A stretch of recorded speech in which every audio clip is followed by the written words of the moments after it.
Covid task force के सदस्यों ने सरकार से एक बहुत बड़ी मांग कर दी है। कोविड टास्क फोर्स ने सरकार से कहा है कि संक्रमण की चेन तोड़नी है तो देश में एक बार फिर कंप्लीट लॉकडाउन लगाया जाए। संक्रमण रोकने के लिए 2 हफ्ते का कंप्लीट लॉकडाउन लगाया जाए, ये एक्सपर्ट्स ने कहा है। लॉकडाउन पर केंद्र सरकार जल्द कोई फैसला ले सकती है, ये सूत्र बता रहे हैं। अलग अलग राज्य अपने यहाँ mini lockdown, weekend lockdown, break the chain, full lockdown सब कुछ लगा रहे हैं, लेकिन असर नहीं दिख रहा है उसका। और इसलिए अब कोविड टास्क फोर्स जो कि कोरोना से निपटने के मामलों पर सरकार को सलाह देती है, उसने कहा है कि 15 दिनों का, कम से कम 2 हफ्तों का लॉकडाउन, कंप्लीट लॉकडाउन लगाया जाए देश में।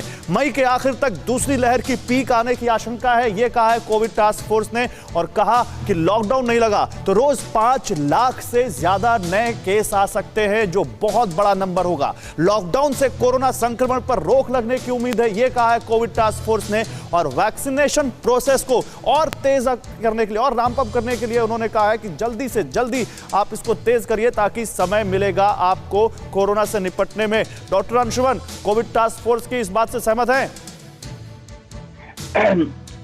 डॉक्टर एंथोनी फॉसी जो यूएस के एपिडेमियोलॉजिस्ट हैं, उन्होंने हिंदुस्तान की दुर्दशा देख के वहां से स्टेटमेंट रिलीज किया। क्यों किया?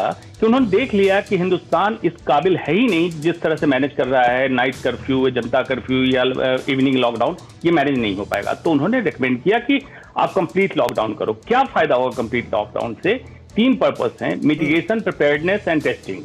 तो आप इसकी अल्पीकरण कर लोगे, जिस रफ्तार से बीमारी संक्रमित लोगों की संख्या बढ़े, इसको धीमा कर लोगे, तैयारी कर लोगे और टेस्टिंग बढ़ा लोगे ताकि जहां मैक्सिमम संक्रमित लोग हैं उनको कंटेन कर सकें। लेकिन कर लो, पिछले साल भी ये नहीं किया, लॉकडाउन कर लिया, लेकिन लॉकडाउन का जो पर्पस था वो फुलफिल नहीं हुआ। नहीं, लेकिन इस बार सवाल और लॉकडाउन एक चश्मे से ऐसा देखते हैं। मैं आपकी बात से आपकी बात का रिस्पेक्ट करता हूं कि ठीक है लॉकडाउन लगना चाहिए, लेकिन आप जो बाइडेन के टॉप एपिडेमियोलॉजिस्ट की बात कर रहे हैं, सलाहकार की बात जिनकी